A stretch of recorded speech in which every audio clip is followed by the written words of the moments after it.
Pues buenas tardes. La verdad, para mí es un gran honor el día de hoy tener a mi gran mentora, a alguien a cual admiro directamente por todo tu camino, por todo el legado que has hecho, la doctora Chloe Madanes, que es una líder reconocida en el mundo de la terapia familiar estratégica y obviamente por este impresionante trabajo que has hecho de legado, de contribuir a todos los terapeutas, a todos aquellos que nos formamos en este dulce arte del bienestar emocional. Así que gracias, doctora Chloe Madanes, por haber dicho que sí y por permitirnos hacer esta entrevista contigo. Muchas gracias, Karina. Es un honor y un placer estar conversando contigo. Gracias, mi querida maestra. Y si pudiéramos poner un poquito en contexto a todas las personas que van a ver esta entrevista y que hoy justamente te están escuchando. Doctora Chloe Madanes, ¿cómo comenzó tu interés por este proceso de la terapia familiar? ¿Qué fue lo que te inspiró directamente y te llevó a este camino de la intervención estratégica? Bueno, desde muy pequeña yo quería resolver los problemas más importantes del mundo, porque nací en el año 1940, a principios de la Segunda Guerra Mundial. Entonces mis primeros recuerdos desde los 3 años más o menos eran la mitad de la Guerra Mundial, con mi mamá tejiendo para los soldados y historias terribles de la guerra en Europa. Me acuerdo que me obligaban a comer porque los niños estaban muriendo de hambre en Europa y yo no comprendía, si yo comía, ¿cómo iba eso a ayudar a los pobres niños en Europa? Pero bueno. Así que mi interés por problemas de violencia empezó en una muy temprana infancia. Además tenía una familia muy complicada, donde mi papá era uno de 5 hermanos, 4 varones y una mujer, y los 4 varones siempre se estaban peleando, nunca se llevaban bien. Entonces ahí empezó mi interés en la familia. ¿Cómo puede ser que todos estos señores muy inteligentes, todos profesionales, cómo puede ser que no se pueden sentar a una mesa a comer sin estar peleándose entre ellos? Bueno, entonces ahí fue el comienzo de todo. A los 12 años yo ya estaba leyendo libros de terapia. Estaba leyendo Freud, Steckel, Simone de Beauvoir, y los escondía debajo del colchón de mi cama porque sabía que si mi papá los veía me los quitaba, porque no eran lecturas apropiadas para una nena de 12 años. Y ahí empecé a pensar que lo que quería era por lo menos conseguir que las familias vivan en paz, que no haya conflictos no resueltos dentro de la familia. Y ahí empezó mi interés y decidí estudiar psicología. Y en realidad una de mis contribuciones más importantes es al problema de la violencia familiar. Así que estoy muy contenta de haber logrado mucho de lo que ambicionaba, aunque por supuesto siempre hay más problemas en el mundo. Siente Chloe Madanes, a pesar de todos estos años de legado, de tantas familias que has transformado a través de esta intervención, que a través de tus años has ido desarrollando esta metodología que es tan efectiva? ¿Qué siente Chloe Madanes al ver que tantas familias has transformado a través de este proceso? Explícame de nuevo la pregunta, porque te estuve prestando atención, pero no entendí la pregunta. ¿Qué siente Chloe Madanes a través de tantos años que has trabajado con las familias, el haber transformado tantas vidas de tantas familias a través de tu intervención, a través de este proceso que construyes en el momento de intervenir con las familias? Porque dices, tu trabajo es reconocido por el área, como dices tú, de la violencia y del abuso sexual. Has transformado cientos, miles de vidas de familias a través de este trabajo. Sí, pero mi trabajo no es solo de violencia y abuso sexual. Claro. Mi trabajo es con las familias para conseguir armonía y bienestar dentro de la familia. Y me siento muy contenta y orgullosa por lo que hice, pero siempre pienso que tengo que hacer más. Y lo que me motiva es que no me quedo pensando en los logros. Estoy siempre pensando en cómo se puede mejorar, cómo mejorar las intervenciones y cómo enseñar mejor, porque la mayor parte de mi vida profesional la pasé enseñando. Yo estaba enseñando terapia familiar antes de realmente saber cómo hacer terapia, con muy poca experiencia, porque cuando vine a Estados Unidos, en Filadelfia, Salvador Minuchin tenía un contrato con el Instituto Nacional de Salud para entrenar en terapia familiar a miembros de la comunidad, entre ellos puertorriqueños. Y los puertorriqueños necesitaban a alguien que hable español, no hablaban inglés. Entonces, Minuchin necesitaba a alguien que pueda enseñar terapia familiar en español. Y así conseguí trabajar con él, pero yo realmente sabía muy poco de terapia. Y aprendí de esa manera, aprendí enseñando. Y en realidad ese fue un trabajo importantísimo, porque el contrato que teníamos en la clínica de Filadelfia era para entrenar miembros de la comunidad, africanos, americanos y puertorriqueños, para que pudieran hacer terapia familiar y tuvieran por lo menos el mismo éxito, el mismo resultado en la terapia o mejor que los profesionales con doctorados. Y lo demostramos durante 2 años, entrenamos, casi 3 años, entrenamos a esta gente de la comunidad y los resultados de la terapia eran mejores que los de los profesionales.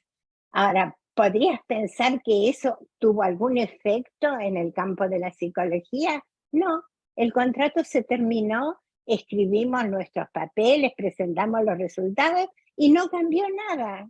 No cambió nada. La terapia familiar sigue siendo un lujo que existe en muy pocas organizaciones, muy pocas clínicas, muy pocos hospitales. Es un crimen eso, porque la terapia familiar, primero de todo, es mucho más económica, porque cuando hay un problema en la familia con un individuo, todos tienen problemas. Entonces, en 1 hora de terapia familiar, uno está ayudando a toda una familia en vez de solo a un individuo. Y además, porque en realidad todos los problemas humanos se reducen a problemas de relaciones interpersonales. Y si uno mejora la forma en que la gente se relaciona unos con otros, los problemas se resuelven. Yo siempre digo que todo se puede resolver en la vida, lo único que no se puede resolver es la muerte. Incluso la muerte depende de tus creencias espirituales. Así que todo se puede resolver. Has dicho palabras muy claves y es algo que tú y yo siempre platicamos y decimos que esto en el año en el que estamos ya no puede seguir siendo un lujo exclusivo simplemente para ciertos sectores. Trabajamos juntamente y algo que me honra estar contigo y seguir aprendiendo de ti es cómo poder sacar esto.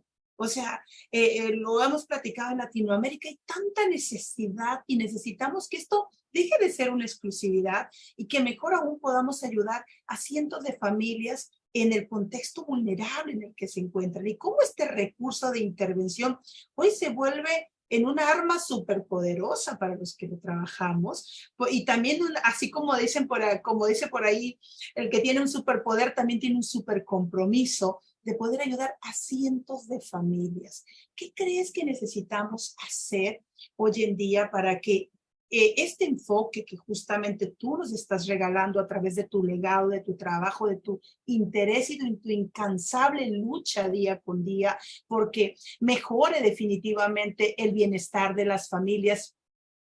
¿Qué crees que pudiéramos ahorita o de qué manera pudiéramos definitivamente mejorar este proceso? ¿Cómo pudiéramos definitivamente estos aprendizajes en este largo viaje que has realizado, cómo crees que estos aprendizajes pudieran llegar a más personas? ¿Cómo crees que estos aprendizajes pudieran llegar a más profesionales que hoy en día se den cuenta de lo valioso y de lo rico que es trabajar desde esta perspectiva? Tenemos que enseñar más y mejor, porque la verdad es que terapia familiar es más difícil que terapia individual. Es mucho más fácil sentarse con un individuo y expresar compasión, simpatía, comprensión, y no tener que estar enfrente de una familia cuando se están peleando, discutiendo, insultándose entre ellos o lo que sea que estuvieran haciendo. Así que ese es un problema, el que se necesita mucha enseñanza y mucha práctica. Y los alumnos, los profesionales alumnos, tienen que entender que un poquito que puedan hacer para mejorar las relaciones en la familia es enorme y que es mucho más eficiente que tratar de cambiar una situación social o familiar a través de un individuo. Es mucho más fácil cuando uno interviene con todo el grupo familiar. Segundo problema es el problema de la farmacología, porque la farmacología es poderosísima y entonces, por supuesto, las compañías farmacológicas quieren vender su producto y entonces apoyan las intervenciones que son una entrevista de 15 minutos y una píldora. Y eso es lo que tenemos que poder resolver. Es completamente no ético cuando tenemos otros instrumentos, otra manera de pensar. Y tercero, lo más importante, es que tenemos que tener conscientes que se trata de proteger a los niños en la familia. Eso es lo más importante, porque últimamente los más vulnerables en nuestra sociedad son los niños y los ancianos, son los que sufren, y a ellos podemos llegar a través de la terapia familiar, no a través de las medicaciones. Ahora están recetando antidepresivos a niños de 5 años, es absurdo. Doctora Chloe Maganes, ¿podrías compartir algún caso de éxito de todos los que tienes, de cómo se han ido resolviendo estas dificultades dentro de tu práctica? Bueno, sí, tengo tantos casos que es difícil elegir, pero voy a elegir uno que es dramático y no demasiado largo para contar. Cuando yo vivía y trabajaba en Washington, en la capital de Estados Unidos, y tenía mi instituto ahí, a veces me mandaban casos de un hospital psiquiátrico que se especializaba en anorexia. Y cuando totalmente fracasaban con alguna joven anoréctica, me la mandaban a mí para tratar. Entonces, en esta situación me mandaron una nena de, creo que tenía 15 años.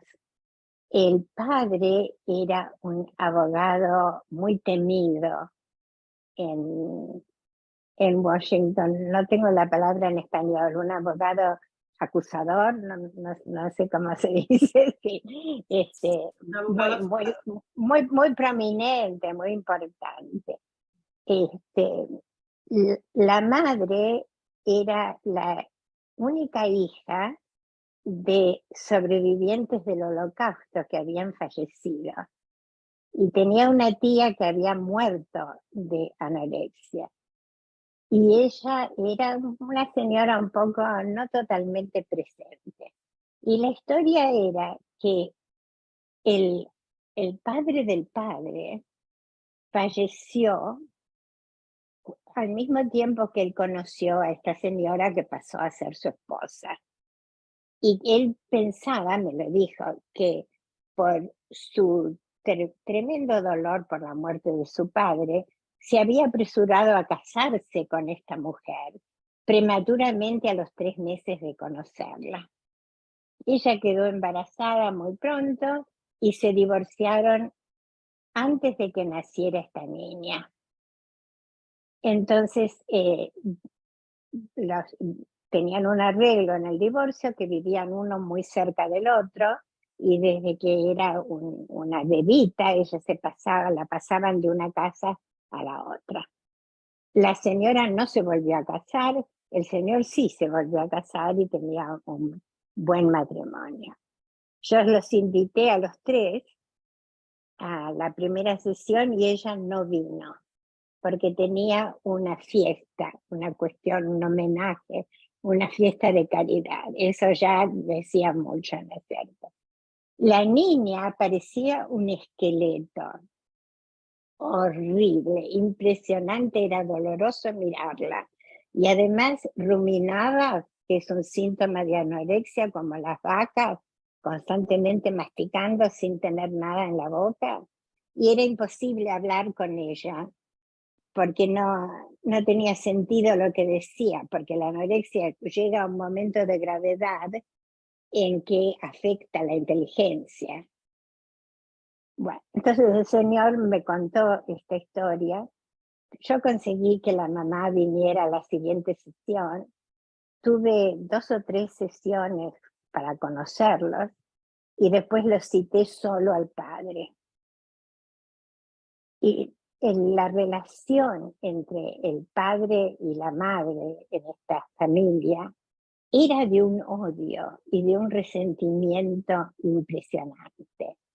El padre de la niña tenía ningún respeto por la madre y ella tampoco por él.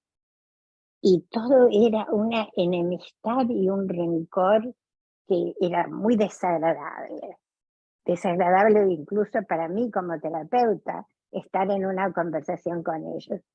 Entonces decidí citarlo al señor solo. Y le dije, mire, yo sé que usted es una persona muy ocupada y no quiero hacerle perder tiempo.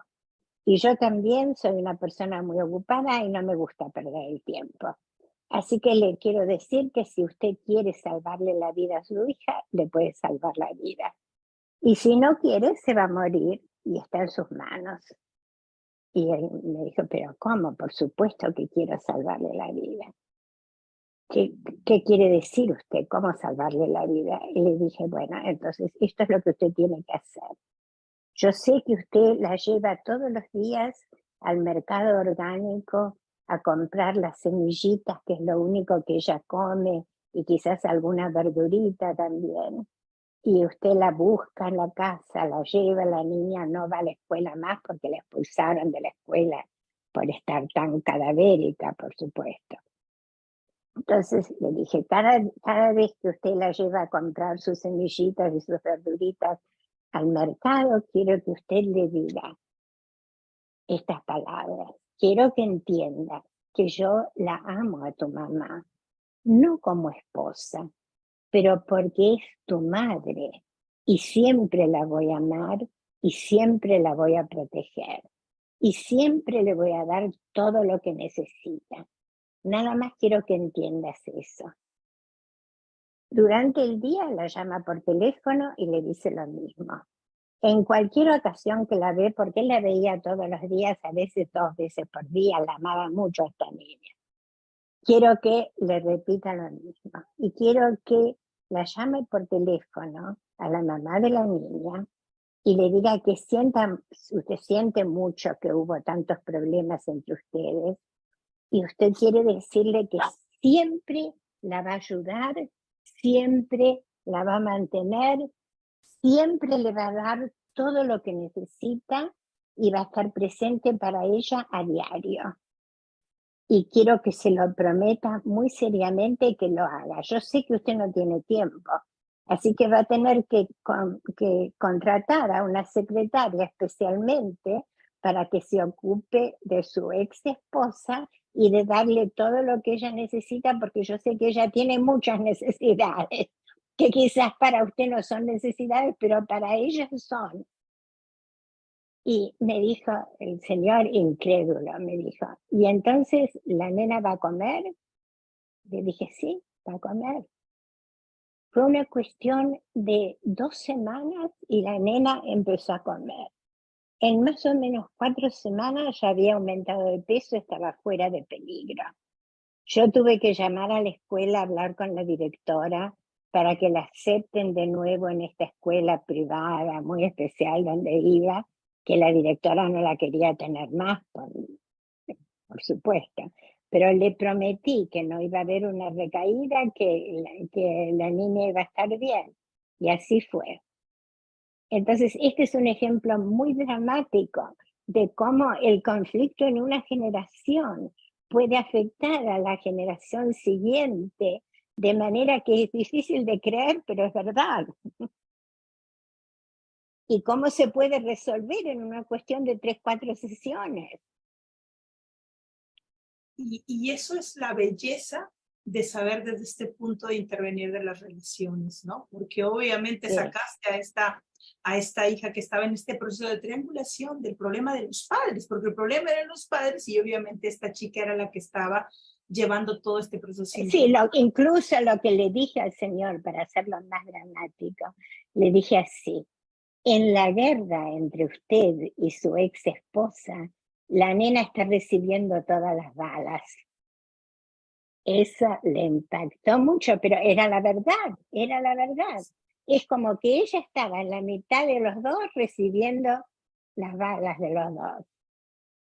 Pero esa es la belleza y eso es lo que yo iba, ¿no? ¿Cómo obviamente ante estos desafíos, cuando te enfrentas con un caso resistente hacia el cambio, porque imagínate hasta qué punto había llegado a esta niña, ¿no? Bien.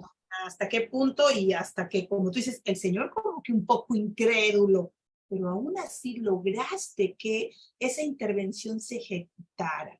Maestra, si nos pudieras definir un poquito más, ¿qué estrategia usas para vencer esa resistencia? Porque alguien pudiera decir un caso hasta este punto, como lo acabas de comentar. Esta es la belleza de este entrenamiento por el cual tomamos la bandera y de decir, bueno, yo sigo tus pasos porque hay muchas familias como esta niña, aún en esta situación, que económicamente estaban bien esta familia. Pero ahora llevemos el caso donde no hay económicamente este beneficio, en la trinchera, en tu país, en mi país, Latinoamérica, donde urge un enfoque donde ayude a la familia desde la primera sesión. ¿Cómo pudiéramos vencer esa resistencia hacia el cambio, maestra? Bueno, en primer lugar, tomé una decisión de buscar quién era la persona más competente en la familia. En este caso, era el padre. El señor no tenía ninguna resistencia. Nadie le había dicho lo que podía hacer. Nadie le había explicado que estaba mal que esté en guerra con su ex esposa, con la madre de su hija, que la nena sufría por eso. Era terrible para ella que este hombre poderoso, un abogado muy exitoso, odiara a su mamá. Era una situación muy dolorosa para una hija. Entonces decidí intervenir con el padre. Es verdad que esta familia tenía muchos recursos, pero se puede hacer la misma intervención en la pobreza, porque lo importante es lo emocional. Si hubiera sido una familia pobre, yo le hubiera dicho al Señor, quiero que le diga a su ex esposa que la va a ayudar en todo lo que pueda y que lo que tenga que hacer con su trabajo físicamente, va a ir a la casa, le va a arreglar la casa, va a reparar lo que tenga que reparar, la va a ayudar como sea que pueda. Porque la ayuda no es solamente a nivel de grandes recursos. Lo importante de la ayuda es la intención de estar presente. Pero nadie le había dicho al Señor nada que él podía hacer, porque todo el enfoque era: esta chica está enferma y está loca porque no come y se quiere morir y está loca. Y nadie había pensado que el problema era de los padres. Ahí es donde yo quería llegar, ¿no? Es un mito creer que todo se reduce a actos mentales. Sí, ¿no? sí, individual, todo Individual. individual en la cabeza. Nada más en la cabeza, todo reduce a la cabeza y la realidad es que no. La realidad es que si sabemos intervenir ante procesos relacionales, como tú bien lo dices, en cualquier contexto que se encuentre la familia, podemos dar un resultado desde la primera sesión, como tú salvaste y ayudaste. Porque siempre se puede mejorar la situación. No hay situación que no se pueda mejorar. Y lo que quizás para el terapeuta es una pequeña mejoría, para la familia tiene un significado enorme. Es correcto, ¿no? Un significado enorme y que obviamente a lo mejor como está vulnerado emocionalmente, en ese momento no lo alcanzan a ver.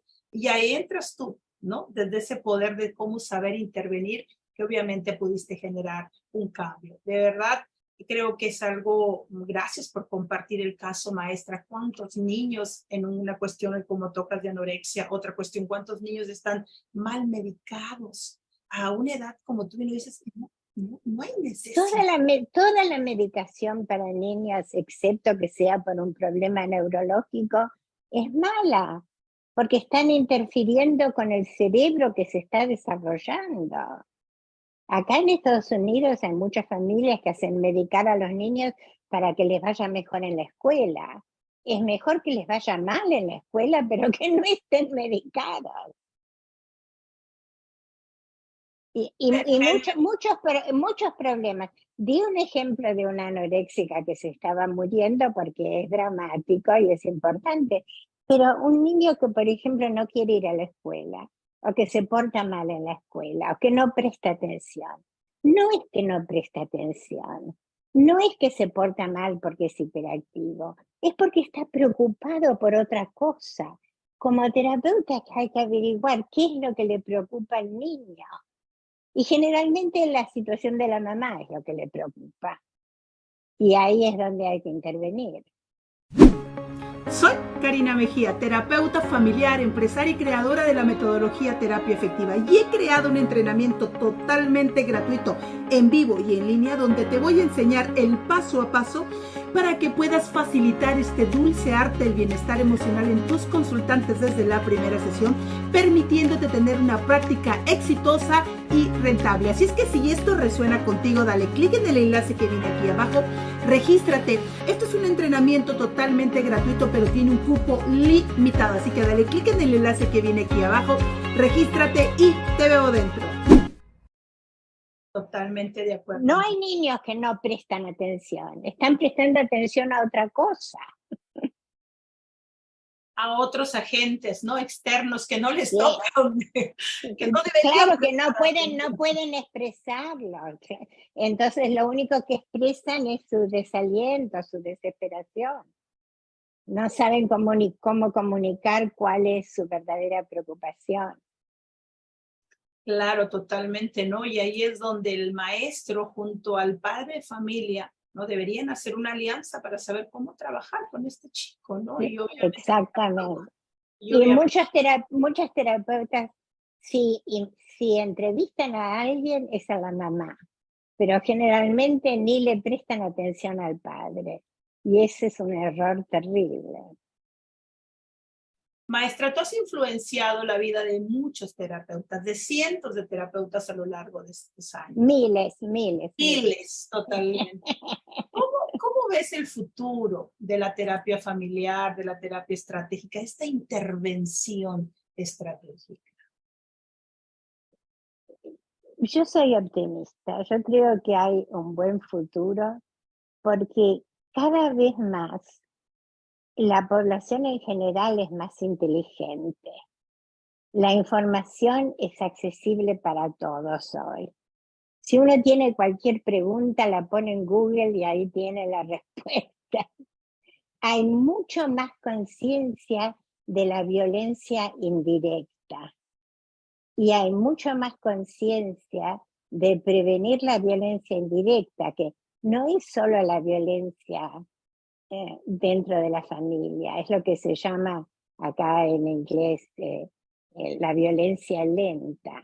Por ejemplo, el tipo de comida que se da en las escuelas públicas a los niños, que es comida que lleva a la obesidad y a la diabetes, y donde eso no lo cambian porque los intereses de las compañías alimenticias son tan poderosos y promueven las ganancias, nada más que las ganancias. Y entonces yo pienso que como terapeutas familiares que entendemos lo que son las relaciones humanas, entendemos lo que es la violencia y cómo la violencia puede ser directa, como pegarle a alguien, y también indirecta, como no suministrar el afecto, como no fomentar, no facilitar la satisfacción de las necesidades primarias de la persona, de un niño. Todo eso es violencia. Entonces, cada vez creo que nuestra sociedad es más consciente de las formas indirectas de violencia a través de las multinacionales farmacológicas, de las multinacionales de las comidas y demás. No sigo con eso. Pero creo que si formamos una alianza para mejorar la situación social de todos dentro de la familia y fuera de la familia, en las organizaciones importantes como son las escuelas, creo que podemos tener éxito. Y tenemos que conseguir que toda la medicina esté de nuestro lado. Y por ahora la medicina no está de nuestro lado. Ahora la medicina es un enemigo que tenemos. Es un enemigo, completamente es un enemigo. Es un enemigo silencioso. Es un enemigo que encarcela, que aparta los recursos de las personas, ¿no? ¿Cómo luchar, maestra? ¿Cómo luchar con ese enemigo silencioso? Y ahorita acabas de tocar un punto de dolor para los padres. Yo como madre de 4 niños pequeños, el enemigo silencioso que también está en las escuelas, a través de estos niños. Está claro, porque la maestra tiene el poder de referir a un niño a un psiquiatra o a un pediatra que lo medica, y que si no lo medica es, ¿cómo se dice?, mala práctica. Puede perder su licencia. Y a la maestra también la pueden despedir por no referir a la medicina. Entonces hay toda una complicidad, ni que hablar de los asistentes sociales que quitan a los niños de su familia sin proceso judicial. Arbitrariamente cualquier asistente social puede entrar a una familia, llevarse los niños, sin proceso. Eso es un abuso increíble. A veces, por supuesto, es necesario llevarse los niños, pero muchas veces no, y tiene que haber algún proceso judicial que lo justifique. Y es ahí donde, bueno, como dices, y eso lo vemos aquí en Estados Unidos, pero también lo vemos en Latinoamérica, donde también hay tanta falta de trabajar en ese común, como bien lo dices, sí, para poder hacer nuestra barrera contra este enemigo común. Para hacer esta barrera contra este enemigo común, como maestra, porque se cree en Latinoamérica que solo el psicólogo, que solo el terapeuta es aquel que puede aprender esta forma de intervenir. ¿Cómo hoy no tan solo sumamos el psicólogo y el terapeuta, porque es algo que tú y yo siempre lo hemos hablado, el maestro, el trabajador social, la enfermera, el coach? ¿Cómo hoy decimos? Claro, el cura, el vecino, todos, claro. Y nos retomamos al trabajo en el cual tú hablas de esa experiencia que tuviste con el gran maestro Salvador Minucci, que bien dice, se documentó, pero no pasó a mayor, que tú en tu práctica, en tus años de experiencia, en todo tu legado, sabes que no tan solo el profesional de la salud mental debe aprender esto, sino que hoy es el momento necesario que más profesionales aprendan esta forma de intervenir. Y no solo profesionales, el público en general. No tenemos que más pensar que todo esto es un secreto muy delicado, que solo los profesionales pueden entender. Todo el mundo puede entender esto. Si hoy cualquier persona puede manejarse con el Internet, por supuesto que pueden entender estos problemas y cómo resolverlos. Cómo llevarse bien con la gente no es tan difícil. No se necesita un conocimiento científico para eso. Se necesita cultivar la humanidad de las personas, la empatía y respetar al no profesional así como al profesional. Y dentro de los profesionales, respetar a la enfermera, lo mismo que se respeta al médico. Eso es muy importante porque todos tenemos que trabajar para el bienestar de todos. Hasta el padre de familia. Y sí, absolutamente. Y la madre también y la abuela. Y es ahí donde justamente viendo esta necesidad y esta gran oportunidad, y en realidad que es una necesidad que, como bien lo dices tú y lo hemos dicho, muy lamentablemente la psicología en Latinoamérica, en lugar de avanzar, se ha estancado, porque creyendo que solo el psicólogo, como si tuviera un poder natural extra Sí, fuera de, es el único que puede hablar de estos temas. Y la realidad claro, es que ni como las si no, escuelas lo enseñan, maestra. son todos nuestros conceptos como profesionales, son conceptos que se pueden explicar fácilmente en lenguaje común, en cualquier idioma. No, no tenemos que vivir más en la torre de marfil del secreto profesional.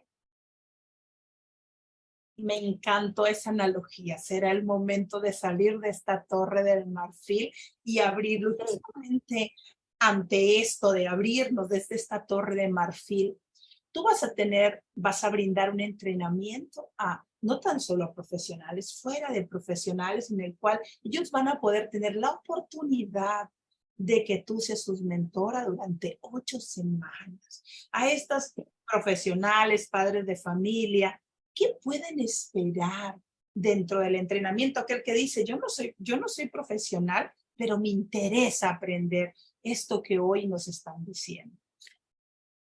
Bueno, voy a explicar cuáles son las necesidades emocionales fundamentales de los seres humanos dentro de la familia y en diferentes etapas de la evolución familiar, en las diferentes etapas del desarrollo infantil y de la adolescencia y las diferentes etapas del desarrollo de la pareja y la familia. Y voy a darles instrumentos para poder resolver los problemas que surgen. Inevitablemente van a surgir problemas, porque la vida es así. Uno va de resolver un problema, otro problema, resuelve otro problema y surge alguna otra cosa. Esa es la normalidad. Esa fue la definición de Anna Freud, que dijo que la normalidad en la infancia es pasar de un problema a otro. Se trata de no tener el mismo problema todo el tiempo. Entonces voy a enseñar cómo... Ay, a este perrito no le gusta esto. ¿Cómo se puede? Ya está juguetón. ¿Cómo se puede... ¿Cómo se puede mejorar las relaciones familiares para que las necesidades emocionales estén satisfechas y para que todos se puedan llevar bien? Y voy a dar algunos ejemplos, pero es muy simple, no es muy difícil. Y en última instancia es el amor lo que resuelve todo. A ese punto quería llegar, a ese punto de que donde nos hablas que es el amor el que resuelve todo.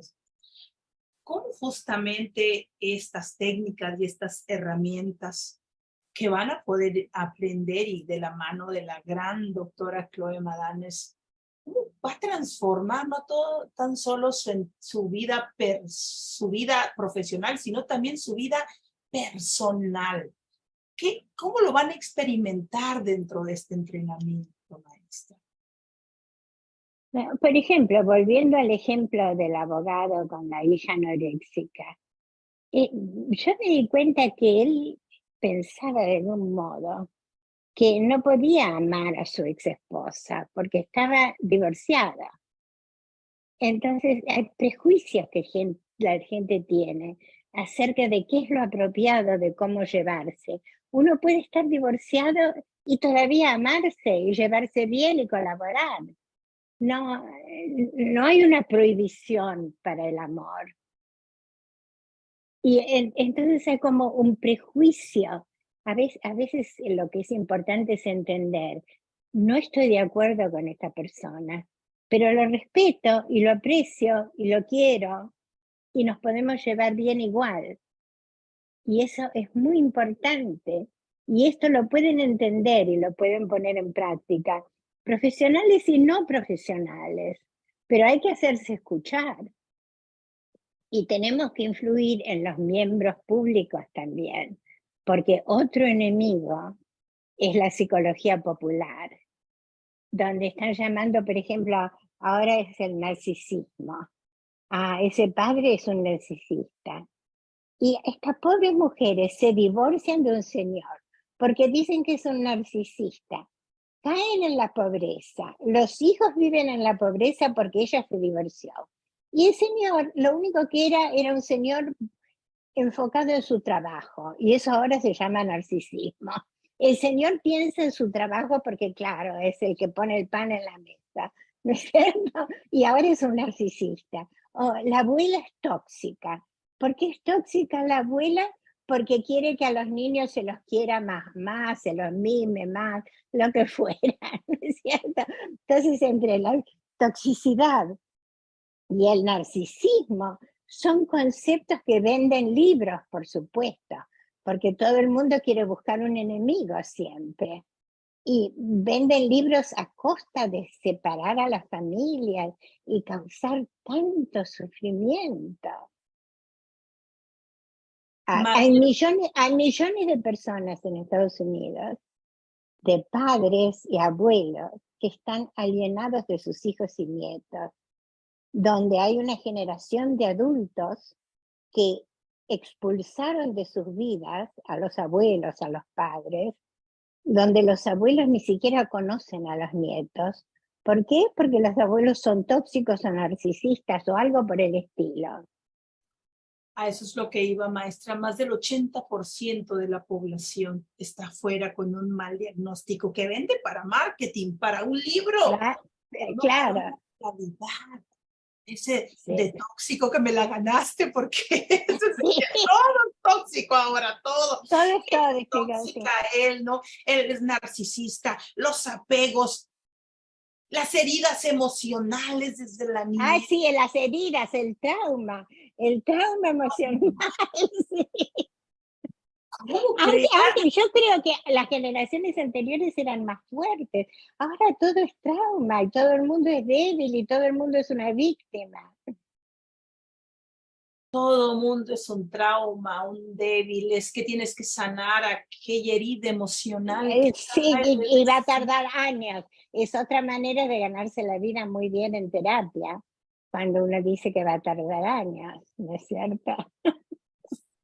Wow, ¿no? Ya lo decía el gran Jay Haley, que tú lo conoces mejor que yo, porque fue tu esposo, sí. ¿No? Que en esos años que decía, si el terapeuta o el psicólogo, ¿verdad? Nos pagaron por decir la resolución de su problema o la devolución de su dinero, otro caso sería. Sería diferente. Yo siempre lo traigo para mi aquí y mi ahora, yo digo. Pero yo hago eso. Muchas veces, especialmente cuando trabajo con gente de dinero, les digo, si tengo éxito en resolver el problema, mi honorario es tanto. Si fracaso, no me pagan nada. 0. Me pagan al final. Si resolví el problema, me pagan y si no, nada. Lo hice gratis. Porque no me gusta fracasar y no me dejo que me paguen si fracaso. Claro, pero imagínate si esa visión la tuviéramos hoy en día, y es lo que tú dices, o sea, creen que los procedimientos más largos, mucho mejor a mí para que me pague, pero nuestro trabajo no está ahí. No, nuestro trabajo no está ahí. Y bien lo dijiste, es otro enemigo más que se nos suma, ¿no? La forma de diagnosticar y que pues muy lamentable porque lo hemos dicho es lo que se aprende dentro de las escuelas, pero hoy en día estamos dispuestas a romper con esta torre de marfil, como bien lo has dicho, que me ha encantado y lo voy a tomar, ¿no? De que abramos esto para más personas. Y justamente nos dices parte de todas estas estrategias que van a compartir, que van a aprender definitivamente de ti. Pero si pudiéramos poner en un contexto práctico, ¿sí? ¿Cuál sería el más grande para qué o lo que más se van a llevar estos participantes? ¿Qué se van a llevar de estar directamente inmersos durante estas sesiones? La satisfacción de criar bien a sus hijos y de ver que sus hijos están emocionalmente bien, y la satisfacción de vivir en familia que se lleva bien, que tienen compasión unos por otros, que pueden amarse. Otro de los problemas, hablando de las dificultades profesionales, no sé cómo es en México, pero pienso que es igual que en Estados Unidos. Si hay un marido violento, el profesional no puede entrevistar juntos a la pareja. Es así en México. México, Perú, Chile, Colombia, lo mismo. Entonces, ¿cómo van a resolver el problema? Es absurdo eso. No tiene absolutamente ningún sentido, ninguna justificación, excepto que el profesional le tiene miedo al señor violento. Esa es la única razón, no hay otra razón. Y por eso los problemas de violencia en la pareja, que son tan comunes en nuestros países también, no se pueden resolver porque no los entrevistan juntos. Y no hay mejoría, maestra, porque yo hice una intervención en un caso de violencia en Chile, ¿verdad? Donde tienen separados la mamá con un terapeuta, con un psicólogo, el papá, el niño con otro, y tenían 1 año y medio sin proceso de avance. ¿Por qué? Pues, ¿cómo no estás viendo el sistema familiar completo? Ven a cada uno como un individuo, ¿no? Y entonces ahí está el beneficio que van a aprender de todo este entrenamiento. Sí, sí. El Así es. beneficio de aprender a trabajar. Le dices, cuidado, lo vamos a intervenir ahora el Él sabe cuando casi es la hora para terminar. Él sabe que es casi la hora y me está diciendo terminar de una vez. No hables más. por hora, ya no va a faltar, ya nomás me faltan 2 preguntas, hay que decir. Bueno, está bien, está bien. Si pudiéramos, maestra, bueno, ya hablamos un poquito, quiero que quede más los beneficios, o sea, los beneficios previos que ellos van a poder aprender, los beneficios previos donde lo van a poder utilizar esto.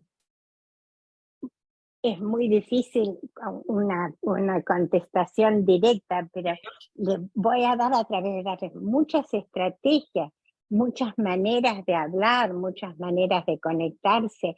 La tolerancia. Es muy importante que dentro de la familia haya tolerancia de que no todos son iguales y que una hija puede ser muy diferente de la mamá, igual se pueden llevar muy bien. Un señor puede tener un hijo que es completamente diferente en su personalidad, en sus intereses, y no por eso deben llevarse mal. Porque muchos de los problemas familiares, así como los problemas de la violencia en el mundo, es por la falta de tolerancia. Y tenemos que empezar en la familia, que es la unidad más importante de la sociedad. Sin la familia no hay sociedad. La base de la sociedad es la familia. Y tenemos que empezar por casa, con nuestra familia. Totalmente de acuerdo, maestra. Para aquellos que están considerando seguir tus pasos, seguir este entrenamiento, ¿qué mensaje te gustaría transmitirles? La valentía, ser capaces de respetar los propios valores y de ser fiel y leal a sus propios valores y no tenerle miedo a nadie, poder decir, no, esto es lo que tiene sentido, esta es la manera de trabajar, esto es como yo quiero ayudar a esta situación. Y tolerancia, amor y compasión, eso es lo más importante. Tantos miles y millones de niños son medicados porque no hay una comprensión de cada uno tiene su personalidad y tiene derecho a una conducta que quizás para otra persona no es la mejor o no es aceptable. La tolerancia es tan importante. Maestra, solo me queda agradecer. Bueno, Gracias. muchísimas gracias. Y gracias Gracias. por la paciencia acá con Frankie. Hermoso, Frankie, pero gracias por querer compartir con tu legado, por querer compartirnos tu misión. Gracias por hacernos partícipe de esto, maestra. Muchísimas gracias. Te abrazo con el corazón. Gracias, Karina, yo también. Vamos a hacer esto alguna otra vez.